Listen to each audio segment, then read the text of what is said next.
এটা কি হয়ে গেল আমার সঙ্গে? তো দেখো গাইস, আমি আজকে গাড়বো দুটি অ্যাডিনিয়ামের চারা। তো দেখো, চারাগুলোকে গাড়ার জন্য আমি নিয়েছি একটি দইয়ের হাঁড়ি এবং একটি মাটির হাঁড়ি। তো এখানে আমি মাটি নিয়েছি হচ্ছে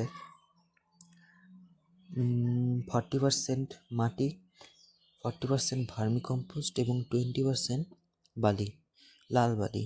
তো দেখো, প্রথমে আমি গর্তগুলোতে পাথর দিয়ে দিচ্ছি যাতে ড্রেনেজ সিস্টেম ঠিক থাকে, কারণ এই গাছের গোড়ায় যদি জল আটকে যায় তাহলে কিন্তু ভালো গাছগুলো মারা যেতে পারে। তো দেখো, আমি সাফটা বার করছিলাম, তখন থেকে আমার সাফটা গলে গেছে।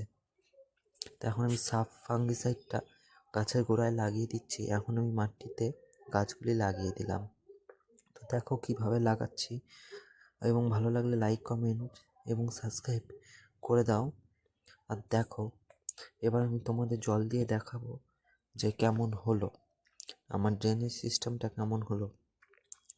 তো দেখো, আমি এখন জল দিচ্ছি, জল দেওয়া হয়ে গেছে। এখন আমি তোমাদের মাটির হাঁড়িটি উঠিয়ে দেখাবো যে নিচ থেকে জল পড়ছে কিনা। তো দেখো, ভালোভাবে জল পড়ছে।